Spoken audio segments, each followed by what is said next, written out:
Deepika. Thank you. हम सब जानते हैं कि आप कितनी अच्छी डांसर हैं और आपके डांस के तो सब दीवाने हैं ही। सोशल मीडिया पे सब पसंद करते हैं, लेकिन आज आपको ऑन स्क्रीन कितना मज़ा आया है डांस करने में? देखिए, मैं अपनी सच बताऊँ ना, डांसिंग जर्नी 2011 में दिया और बाती हम की शुरुआत हुई थी और मैं जानती हूँ मैं कितनी नर्वस थी।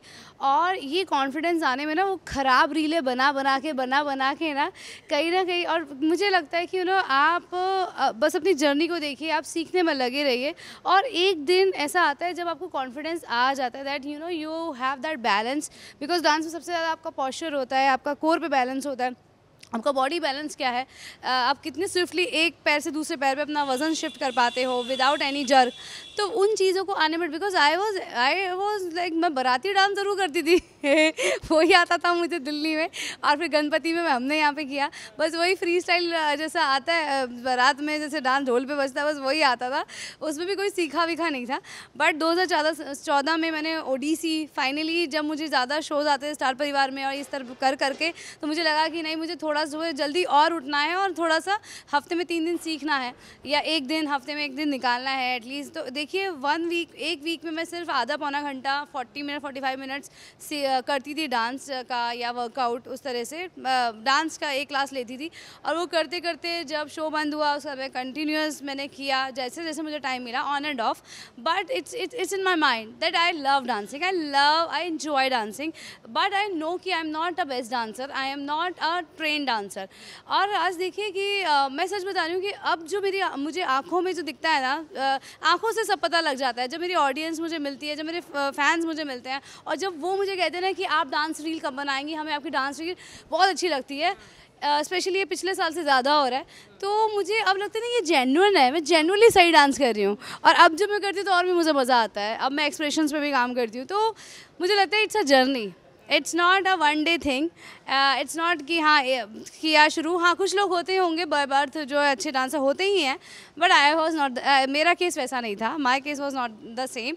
सो बस अभी देखिए, बट ये है कि हाँ बिकॉज ऑफ ओडीसी मैंने कवच में भी काफ़ी अच्छा डांस किया था। कवच में मुझे काफ़ी अच्छे मेरे डांस रहते थे। संध्या का कैरेक्टर ऐसा नहीं था कि उस पर डांस जाए, बट जब जब आता था तो मैं उस टाइम तक अच्छा करती थी, बट कवच तक मैं काफ़ी ट्रेंड हो चुकी थी और उसमें मैंने काफ़ी अच्छी अच्छी डांस परफॉर्मेंसेस की हैं। इनफैक्ट इस शो में मुझे बहुत, तो एज एन एक्टर अगर आप डांसर भी हो तो बहुत हेल्प हो जाती है। ये जो सीक्वेंस है हम 1 टेक में हो जाते हैं। जब आपने भी देखा 30 मिनट्स में is just we are done with the clothes, we are done with the पूरा शूट। इनफैक्ट मैंने एक वीडियो भी डाला था जिसमें हम लोग ड्रंक होकर डांस कर रहे हैं, मैं और आदित्य, और वो एक गो में ही है वो वीडियो, और मल्टी कैमरा सेटअप होता है, तो वो तो आई वॉन्टेड टू शो कि लाइफ में कभी भी कुछ सीखा हुआ बेकार नहीं जाता, वो आपको तो खुशी देता ही देता है। और अगर आप एक्टर हैं तो और हेल्प हो जाती है, अगर आपको शादी ब्याह में डांस होता है और इंप्रेशन हो जाता है, तो सीखना इज़ इम्पॉर्टेंट। लेकिन आपके डांस की सबसे बेस्ट बात ये है कि आप म्यूजिक बड़ा ही ज़्यादा इंजॉय करते हैं, जैसे आज हाँ, डांस देखिए, ताल से ही ताल इज़, हम कैसे हैं, तांडव और लास्य से बना हुआ है, और ताल को पकड़ना बहुत इंपॉर्टेंट है, जिसमें एक सेंस किसी किसी का अपने आप ही होता है, किसी को वो सेंस डेवलप करना पड़ता है। तो वो ताल, अगर हम म्यूज़िक सुनते हैं, अच्छा म्यूज़िक सुनते हैं, क्लासिकल म्यूज़िक सुनते हैं, जैज़ सुनते हैं, जो इंट्रिकेट म्यूज़िक है, और उसको सुनते सुनते रहते हैं, ताल पे सेंस रखते हैं, तो डांस अपने आप इम्प्रूव हो जाता है। बिकॉज जैसे ही आप ऑफ बीट होते हो तो ख़राब लगता है, वो आपको ऐसा लगता है अरे कुछ तो गड़बड़ हुआ। बट आप जब with the in sync with the music होते हैं, तो वो आप चाहे खराब क्या बोलो, बहुत एनर्जी भी ना डाले तो भी वो बहुत खूबसूरत लगता है। हाँ, कितना सिंपल डांस है, but is just about the beat, तो इज जस्ट टक टक टक, तो वो इतना कि बिकॉज इट्स ऑन बीट ना, तो वो अच्छा लगता है। हमारा भी वैलेंटाइंस डे सेट पे सेलिब्रेट हो गया, thanks to Garima ji, thanks to हमारी क्रिएटिव गरिमा जी, अनंतिका और लक्ष्मी जी जो स्टोरी लिख रही हैं हमारे शो की, वो लक्ष्मी जी हैं, और to our producer Suzanna ma'am, and Faheem sir, everyone, Himanshu ji जो कोरियोग्राफर हैं, कि इतना अच्छा सीक्वेंस हमें वैलेंटाइंस डे बनाने का मौका मिल गया ऑन सेट। हमारे लिए वैलेंटाइंस बेसिकली, हम ना तीज त्योहारों में ज़्यादा बिलीव करते हैं, हमारे लिए तीज ही वैलेंटाइंस डे होती है। तो ये वैलेंटाइंस डे तो सब फॉरेन के हैं, हमारे लिए क्या है, एक साथ मिलना और पार्टी करना, डांस करना, ये मेन है। वैलेंटाइंस डे हमारे लिए तीज होता है, करवा चौथ होता है बाकी ये जो 14 फेब होता है, ये सब गिफ्ट लेने और देने का तरीका होता है। अब वो भी एज चली गई है, अब वो लालच भी ख़त्म हो चुके हैं। अब मैं चाहती हूँ कि पैसा बचे, खर्च ना हो। नहीं नहीं, मैं इनफैक्ट हम लोग गुस्सा हो जाते हैं, ज़रूरत नहीं है, आईफोन 13 ही चल रहा है इतना पुराना, 4-5 सालों से नहीं खरीदा, ना ही कोई उम्मीद है ख़रीदने की। तो काम करो, चैन से सो, वर्कआउट करो, फैमिली के साथ टाइम बिताओ, बस वही है। कोई डिनर विनर नहीं, घर में अच्छा खाना बनाओ खाओ।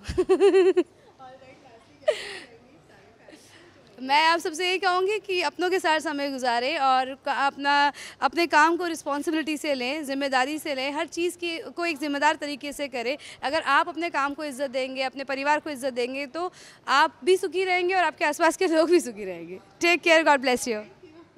Hello and welcome to TV Masala. And firstly आज बड़ा ही अमेजिंग सा सीन चल रहा है, वैलेंटाइंस डे बड़े ही करीब है और उसी को सेलिब्रेट करते कहीं ना कहीं नज़र आ रहे हैं। जहाँ मंगल तो बहुत नाच रही हैं बच्चों के साथ, लेकिन आप दूर खड़े देख रहे हैं, जिसके बाद आप भी उन्हें ज्वाइन करते हैं। क्या कहना चाहेंगे आप इस? ऑफ कोर्स आज वैलेंटाइंस डे हम सब सेलिब्रेट कर रहे हैं एज अ फैमिली। मैं नहीं कर पा रहा हूँ बिकॉज मैं कमरे में रहता हूँ और बिकॉज मेरे पैर नहीं काम कर रहे हैं, व्हीलचेयर पे बैठा हूँ। पर जैसे ही मैं हॉल में आता हूँ, देखता हूँ पूरी फैमिली एंजॉय कर रही है, तो कहीं थोड़ा सा लेफ्ट आउट फील कर रहा हूँ एंड बुरा भी लगता है। उसी वक्त मैं अपना व्हीलचेयर लेकर वापस कमरे में जाने की कोशिश करता हूँ, बट अक्षत रोक लेता है मुझे एंड मुझे भी एक मौका देता है उस फैमिली सेलिब्रेशन के साथ एंजॉय करने का। तो डेफिनेटली बहुत अच्छा लग रहा है जब आपके बच्चे, आपके पेरेंट्स आपके साथ हैं। और इस समय मंगल के साथ भी एक थोड़ा सा रिलेशन इम्प्रूव हुआ है मेरा। मैं नहीं कहूँगा प्यार हो गया हमारे बीच, बट कहीं ना कहीं एक अंडरस्टैंडिंग, एक रिस्पेक्ट मंगल के प्रति है। वो भी बच्चों के प्रेशर में मुझे केक खिलाती है, गाजर का हलवा, जो एक्चुअल रियल लाइफ में मेरा फेवरेट है। तो अच्छा लग रहा है, मज़ा आ रहा है। और हर दिन ये रोना धोने के सीन्स के अलावा जब थोड़े लाइट ये डांस वाले सीक्वेंस आता है तो मज़ा आता है। लेकिन वैलेंटाइंस डे जो है वो दो प्यार करने वालों के बीच का सेलिब्रेशन है। ऐसे में मंगल और आपके बीच का जो रिश्ता है वो सुधर तो रहा है, लेकिन हम सब जानते हैं कि प्यार भरा नहीं है उतना। तो क्या लगता है, ये इस मौके पर आपको लगता है कि प्यार बढ़ेगा, नज़दीकियाँ आएंगी और कुछ इम्प्रूवमेंट्स? इम्प्रूवमेंट्स आएंगी नहीं आएंगी वो तो हमें आगे कुछ नहीं पता, बट डेफिनेटली पहले से रिलेशनशिप बेटर हो चुका है मेरे और मंगल के बीच। कहीं ना कहीं एक रिस्पेक्ट है मेरे लिए, मतलब मंगल के प्रति मेरे लिए। एंड बच्चों के प्रेशर में ही सही, उनके सामने तो हम नॉर्मल बिहेव करने की कोशिश करते हैं और सेलिब्रेट करने की कोशिश करते हैं। अब आगे क्या होगा वो मुझे नहीं पता, बट राइट नाउ पहले से तो बेटर है रिलेशन। भले ही व्हीलचेयर पर होने की वजह से डांस नहीं कर पाए, बट एंजॉय किया डांस कर। हाँ, फैमिली और अक्षत ने मुझे फुल एंजॉय करवाया, डांस करवाया। और मैं भी जो लेफ्ट आउट फील कर रहा था बाहर, जब पूरी फैमिली एंजॉय करी थी, कहीं ना कहीं मुझे भी लग रहा था यार कोई पूछ ही नहीं रहा मुझे, बट अच्छा लगा जब फैमिली। तो हुई ऑन स्क्रीन बात, बट वैलेंटाइंस डे आ रहा है, ऑफ स्क्रीन क्या प्लान है? यार अगर शूटिंग मिला तो अपनी फैमिली, अपने वाइफ और अपने बच्चे के साथ, मेरे पेरेंट्स भी यहाँ हैं तो उनके साथ एक क्वाइट अच्छा डिनर करना चाहता हूँ। एंड कोशिश करूँगा कि उस दिन हम लोग कहीं जाए बाहर और डिनर पर जाएं, बस इतना ही है। But Naman, are you Valentine person जो इनको सेलिब्रेट करना? आज तक मैंने लाइफ में नहीं सेलिब्रेट किया वैलेंटाइंस डे। मैं वैसा रोमांटिक पर्सन नहीं हूँ, बट बिकॉज जब से मेरा बेबी हुआ है, अपने वाइफ के प्रति इतना रोमांटिक नहीं हूँ, पर बेबी को मैं चाहता हूँ कि मेरी तरह वो इतना नॉन एक्सप्रेसिव ना रहे बल्कि बहुत एक्सप्रेसिव रहे। तो उसको इनकलकेट करने के चक्कर में मैं बहुत एक्सप्रेसिव हो जाता हूँ उसके सामने। तो डेफिनेटली इस बार थोड़ा सा मेहनत करूँगा वैलेंटाइंस डे पर। ऑल द कपल्स जो बाहर हैं देख रहे हैं आपको, उनके लिए आप क्या कहना चाहेंगे इस Valentine? I wish them a very happy Valentine's day. बहुत अच्छा दिन है, प्यार फैलाइए, प्यार कीजिए, बहुत अच्छी चीज़ है। एंड ऐसे ही प्यार देते रहिए मंगल लक्ष्मी को। Thank you.